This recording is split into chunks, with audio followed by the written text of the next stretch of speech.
ask you on this, I guess when you look back at this season, all the highs and lows that you guys went through to end it the way that you did, I guess what are you personally most proud of just what this team accomplished? Yeah, the thing I'm most proud of with this group is just how we hung together all the way through the end. And, not a lot of teams stayed intact going into the postseason. And I mean, even some NCAA tournament teams lost kids going into the postseason. So, the fact that we all stayed together, I think shows, first of all, the character of our guys and, the culture that was in place. And we found a way, even, especially when you ended the season with 5 consecutive losses. I mean, to stay together, that's saying something about your guys and your leadership. And, I'm really proud of how, specifically Bryce stood up in front of the team in the film room that day and said, guys, we're doing this thing. We're going to be all in, both feet in. And we're going to go down there to compete for a championship. And that's what we did and found a way, through some adversity, being down double digits in a couple of those games and found a way to rally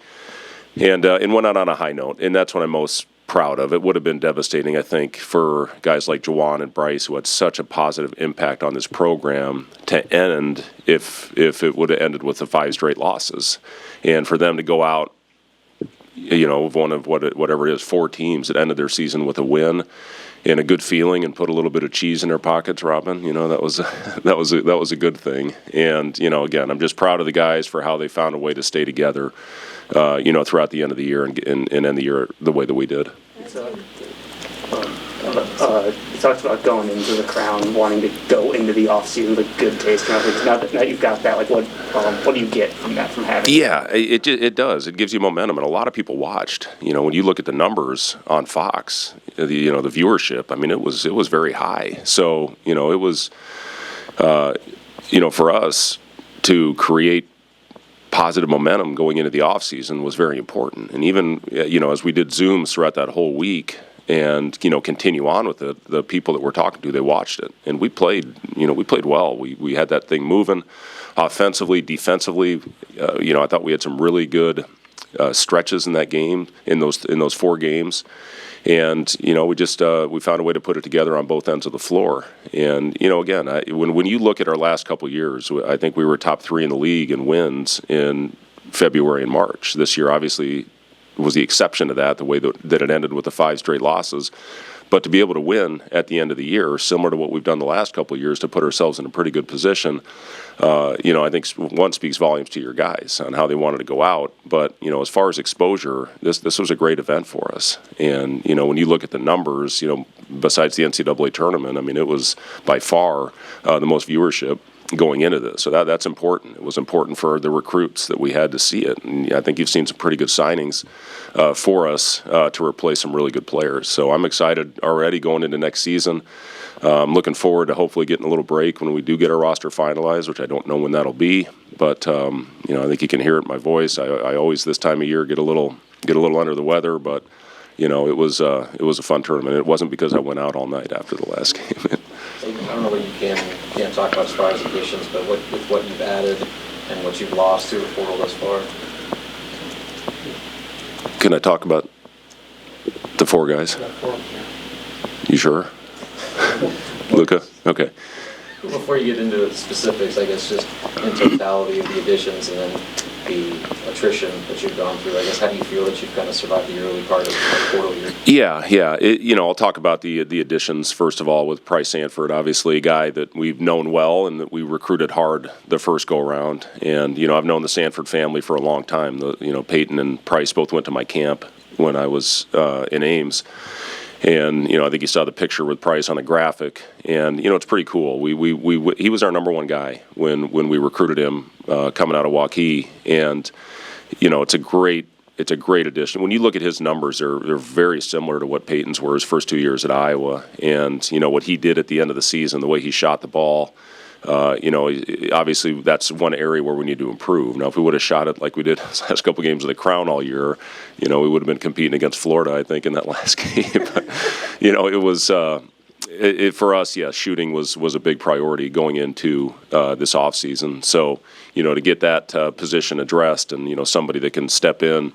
And, and again, they get to play with Rink, and that was attractive to a lot of the guys that we talked about. And you look at our shooting numbers and our paint point numbers, they were much higher the year before because you had a guy that had gravity. You had to guard Rink on the perimeter, and his ability to pass by leading us in assists was huge. You look at Jamarcus, what he did with with this year, the way he shot the ball, almost 40%. Was a starter all year, has been a starter in our program, knows everything about it, the offensive and the defensive systems. Great kid that that we're really excited to have back in our program this year. So those are a couple big pickups in our backcourt, and they can both handle the ball, and they can both initiate our offense for us.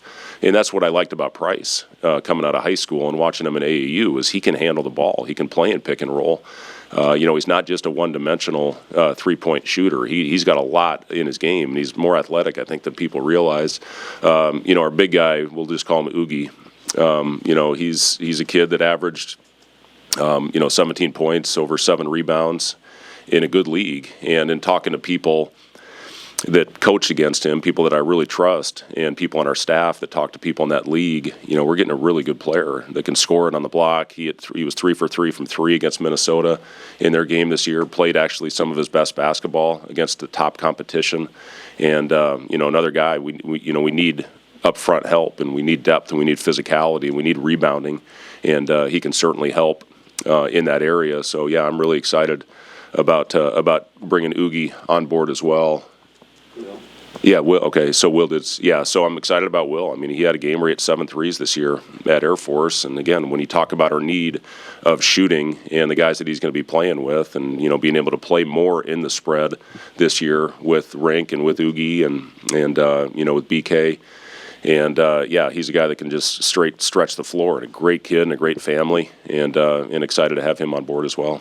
When you have 4 commitments, 5 days, 6 days like we had, how much does that validate sort of the message that you guys are giving to these guys about the state of the program, the culture, and all that stuff? Yeah, I mean, it really, it's been Zoom calls. That's where we've found a way to sell what we have to offer. And, it was a lot of work when we were out in Vegas, when we were not in a film session. Generally, we were on a Zoom call, and we were on plenty of others that we didn't end up getting. But, the guys that we've added, we are, first of all, they fit. They fit who we are. They fit the culture of our program. And, they're all guys that have a very high level of skill to their game. And, we're hoping to hear on a couple others here soon. We've got some other holes to fill, certainly, but, it's been a really good start for the beginning of the portal season. And, we're going to keep working. Obviously, I'm still got a coach to hire. The search process is going well, and, hope to get that finalized here soon. When you're going through the portal and this time of year, do you have to decide what to value, what attributes you want to look for? I guess how do you strike that balance of what you're looking for and what kind of identity you want to have next? Yeah, certainly we've been together a lot as a staff and talked about the needs that we have to address with the guys that we lose, and we lose all of our ball handling, really the guys that facilitated offense for us with Bryce, with Raleigh, with Aaron. We're really the 3 guys that handled it, and all 3 had I thought, productive years for us. So, to have to replace that, yes, that was number one, is to find somebody that can initiate offense for us. Now, at the same time, you get Rink back, and I think everybody that's watched us play the year before knows what Rink was able to do to help us get into an offense. And before that, it was Derek, and I certainly had some guys at Iowa State that I had that could handle the ball in the front court, so that's very helpful. You don't maybe need a pure point guard per se, and we've got a lot of guys that can initiate. Cale Jacobson certainly showed that he can get the ball up the floor and get us into an offense as well. Sam, had times as well, and so we I guess to answer your question, Wilson, we have identified what we need as a team. Front court depth was a big part of that with Oogie, and then shooting. And, again, getting Price, I really think he's one of the best shooters on the market. And, couldn't be excited about all 4 of those guys. With this last week, back to that trophy and what your team accomplished over the past week, what did that championship mean for this program? And some of the emotions you felt Sunday night, you still feel them, 3 days later? Yeah, I do. It's special. I mean, when you look back on the history of the program, one of the best years was when they won the NIT championship. And, you just don't have an opportunity a lot of times at the end of the year to go out on top as a winner. And, the goal, obviously, for our team was to make it to the NCAA tournament. It didn't happen. And, for us to be able to go out and win a championship, especially the way we did it. And I'll say this, the Husker fans were incredible down there. And, if it weren't for Nebraska, I don't know how well attended that event would have been. But, it was fun to share it with so many people, passionate people that had a huge role in us coming back. I mean, I think you could see it on the TV feed. We had a lot of people there that were very instrumental during that, whatever it was, 42-17 run to finish that game. And yeah, I mean, it's pretty cool. This event is going to continue to take off, I'm telling you. And to be the winner of the inaugural Crown tournament is something that we're all going to look back on. And shoot, I don't know, maybe they'll bring us back one day when we're older for me. But when those guys get a little older and recognize this team, and to have back-to-back 20-win seasons, that hasn't happened since the '90s. So it's pretty cool. And the way it ended, again, I'm so proud of our guys, and I'm happy for them the way it went out. Because say what you want. I mean, we talked about this going into the tournament. The feeling when we won that Hawaii tournament, that was great, and it was awesome. The guys celebrated in Honolulu after that game, and, it's just something you share with your teammates when you win a championship. But, I still talk to the guys I won a state championship with at Ames High School back in '91. And, it's just something that you don't forget, whatever it is, NCAA, NIT, Crown, CIT, I mean, those are special moments. With the week that Kale had, obviously a great week for him, but does that change the vision that you had or have for him moving forward in the program? Well, I've talked a lot about Kale and the confidence that I have in him, and it's just one of those situations. Like when you look at Sam and Jamarcus, they really got their opportunity when Bandamel and Gary went down a couple years ago. And then when you look at this year and even last year, we didn't really have anybody go down at his position where he was going in there. Now, I put him in that Arizona State game because of the couple weeks that he had leading into that. And I was going to give him minutes regardless. And he went in there and had a huge impact on the Arizona State win. And then we started him because I felt that he deserved it. And certainly it paid off for us. And the thing that he did, knocking down the shots, I mean, that three he hit on the pull-behind play, when we started stretching, and then the floater that he hit at, I think to put it to 8 or 10. And, I could not be happier for Kale because of the type of kid he is. He's never one time complained. He worked all year for that opportunity, and he gets it, and he took full advantage of it. And yes, he belongs in our rotation. There's no doubt about it. He showed that, and going into next season. And the thing about Kale, when you say what is he, what number is he? He's not a number. He's a player. He's a basketball player. He's a hybrid. I mean, he can play any spot on the floor, and he knows every spot on the floor. He knows the other team's plays.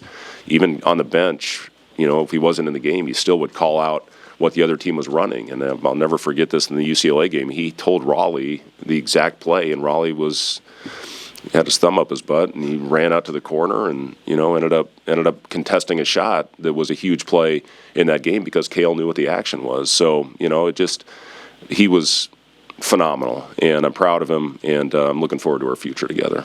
With Jamarcus, how different are conversations in Zoom calls with a player that you're familiar with that knows the program you play? Yeah, I mean, he talked about he had a great year.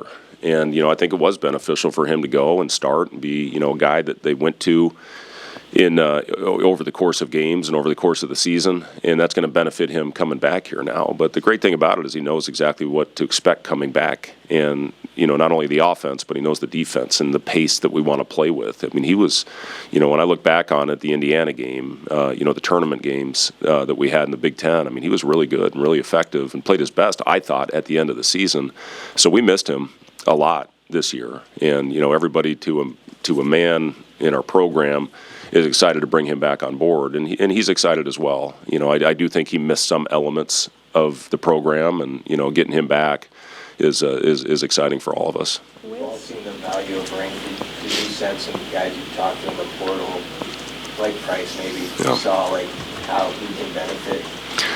Yeah, and Price obviously played against Rink last year and saw what he can do. But believe me, every Zoom, every style of play edit had Rink on it because of what he can do, his passing ability, how it opens up the lane, and we generally don't clog up the paint. With the big down there, and if you got a guy that could cut, we miss that. I mean, we get 3-4 layups a game a year ago because of Rink's ability to play make, and to have him back, we showed everybody You show them what your roster looks like and who they're going to be playing with, and Rink certainly was a big part of that because of his versatility on the basketball court. And I'll say this, when I look back on the tournament run, Andrew Morgan had some great moments for us, as good as he had all season. Braxton Mia had some really good moments for us out there as well at the 5 spot. And, again, even Kale on some small ball lineups as well. So I was really pleased with the production that our bigs gave us at the end of the year. But to get Rink back next season, it just brings a whole new element to your offense. I think, when you have a stretch,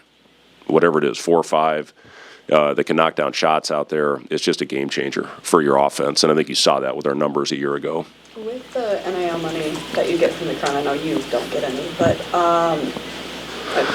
That ain't right, Amy. I think you're doing okay. Not with these tariffs. Sorry, go ahead. How does that get divided? Is that does the Crown decide that? Do you decide that? Were that conversations that you had before? What does that look like? Yeah, the players will split from this year's roster. Will split that evenly, and it's almost like think of it as a playoff bonus. For the guys that were part of it this year, from your scout team guys all the way, to your guys sitting out. Everybody had a part in this thing, and the guys that even. The Jeff Grace and Henry Burt and, Nick and Braden and Justin, the guys that played the majority of their minutes in the scout team this year, that's invaluable what those guys do for your program. So, yes, it will be evenly split between the entire roster. And then with the international guys, they don't get any, do they? We'll figure that out. Yep. What does this offseason look like for Barricade? What are the top priorities for you? Well, he's in the weight room right now, and I think a big thing is with his body, getting that in shape, and the best of his ability. Obviously, he had 2 injuries this year. One early with the groin, and he struggled after that one. Got himself into great shape. Was playing his best basketball, and then obviously after the ankle injury, that really affected him. So the biggest thing is getting his body back right. And again, he fully understands that, and he's committed to. Getting back in there right away. We'll give a couple of the guys off. I'm going to meet with the strength and nutrition staff tomorrow, and we're going to set a plan up for the rest of the spring semester. But yes, we've got a couple guys that'll be mostly weight room stuff. We've got a couple guys that will do individual skill work. But for Burke, it's going to be a very important offseason for him, and he's committed to it. And we've talked a lot about it. And first and foremost, it's getting healthy. It's getting his body back to where we can put a load on it. And again, I'm excited about what he brings to the table because of versatility and because of what he did when we were maybe playing our best basketball of the season, when I think we'd won 6 straight. And then obviously you saw the struggles when he went down, from there. But, he's going to be an important part of what we do. The injuries had a lot to do with it, but how much did confidence play in with Barricade as well? It seemed like once he finally got his groove going, he gets hurt, and then it's almost like he had a reset. Yeah, it's a big thing, Robin, and it's a big thing for everybody. Confidence as somebody that played this game at a pretty decent level, it really is, man. When you're confident, the game is a heck of a lot easier than when you're struggling in that area. So, he was a really confident player. That Ohio State game was so much fun, and of course, the way it works out, he goes down, unfortunately, and then, had a couple tough ones. I think he had the, 0-for against Michigan, and now it's all of a sudden in your head, as opposed to hitting 3 against Ohio State, where you have that confidence. But, a lot of that was affected by you lose rhythm when you can't practice. You lose rhythm when you don't get the reps, full speed reps. You can do all you want on the treadmill and the Ultra G, the anti-gravity, but it just doesn't simulate, being out there on the court. And, it is confidence in this game, man. It's a funny thing. When you got it, you can rule the world, and when you don't, man, it's hard. Brett, some of the pictures and videos following Sunday's win, Jawan, there's so much joy on his face. What did it mean to you? Yeah, I thought it was awesome. And, when you look at the 2 tournaments we won this year, Bryce gets the MVP, and you can see the joy in his face and the meme of him holding the thing over his head. And then, Jawan, sitting on the floor with the ball and, the crown. I think he went out when he got back, and he took the ball with him. But He said it's on his beanbag. It's on his beanbag. So anyway, but what he meant, he was the heart and soul of this thing for the last couple of years. So for him to go out like that on top, is special for me because of everything that he did for this program. And, again, I know I talked about this after the game. You want to leave it in a better place than where he found it. And certainly Juwan and Bryce were a big part of that. And hopefully they set the tone for something that can, be sustained here and have success for a long time. But, those two guys are going to go down as two of the better ones in the program's history. I mean, Bryce having the all-time single season scoring record is pretty cool for him. But, again, Juwan, he was Mr. Everything for us. And the leadership, that's the thing that stands out to me, is his voice. And, when he came out of that locker room after getting hit in the melon, and, I put him right back in the game, and he was phenomenal down the stretch and did it in typical Juwan fashion. Now, the one thing that I'm really happy for Juwan, he shot over 34% from three and was unbelievable in that stretch run, and he came in here as a 20% three-point shooter in his 2 years at Alabama. So that's something, when you look at it, to become for your shooting percentage to go up by 14 percentage points speaks to the work that he put in. And again, just happy for him. And again, I'll do anything for that kid, for all the guys. Even Gavin and Nick were big parts of this thing for us as well, for their contributions. So you always, with the relationship part of it, try to help these guys as much as you can. But, Juwan, again, special year. How much did the past week in Vegas change the way you'll perceive this and look back on this season? Yeah, much,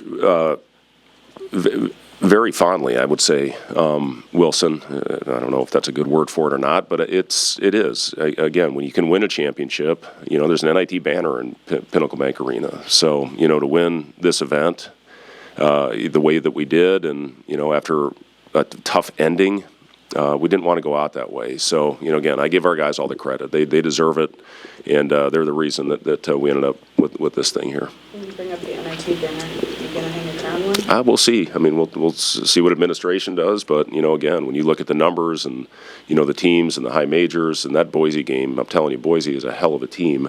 Might have been as good a game as we played all year, one of the most complete games, certainly, that we played over the course of the season. So, you beat, two Big 12 teams in that run and a Big East team. Now, some of them had lost a couple players, but, you still got to go out there and compete and win the game against talented basketball players. And even some of the guys that sat, I mean, you look at the kid, Malik Mack, maybe he doesn't have that role if there are other guys playing. You look at, the two guys that put up the huge numbers, Johnson and, certainly number 0 in the last game for UCF. I mean, those guys' roles expanded, and they took advantage of it, similar to what Cale did for us. And, it was a great way to cap off the year that ended very disappointing with that game against Iowa on senior night. You mentioned Frager as one of the guys that progressed and developed throughout the year. How much does the dial get turned up now under this offseason, and it's go time? Yep, he was one of the first guys in the gym yesterday getting a workout in. He's in there right now again, and I am really excited about Braden Frager and his future. He is a kid that can flat out score it. Great athleticism. He was an elite offensive rebounder for us all year, and I've talked about this. There was times that we really did contemplate pulling his red shirt and putting him out there because of everything that he did, mostly his physicality. And then, after that middle of the year slide, then we won 6 in a row, and it just didn't feel like it was fair, at the end of the year to do that. So, yes, I could not be more excited for Braden Frager and the impact that he's going to have on our program. Real quick with that, I guess with the way that the landscape of roster management, college basketball has come, do you change how you evaluate high school recruits? And then with that, redshirting? I mean, does redshirting become something you can even do anymore? Well, we did it with a couple guys this year, obviously, with 3. With Justin was the other one, with Nick and with Braden. And, listen, a guy that we haven't talked a lot about is Quentin Rhymes. That kid's a hell of a basketball player. And, the way that we've always approached it is we're going to come in, we're going to compete. I never promise anything. I think if people do promise, guess what? They're promising the other guy that they're doing their calls with or their visits with as well. So I've never done that. And we're going to come in here and we're going to compete, and the guys that deserve the minutes are going to be on the floor. I just think that's the only way to do it and the fairest way to do it. So, our freshman, who we really like next year, is going to need to take that, James. You good? Okay. So, but, our guys, again, that's what I love is I think, the competitiveness, the iron sharpens iron, and, we're going to come out here and have good individual work and strength work the rest of this year and then start competing again in June. All right, thanks, guys.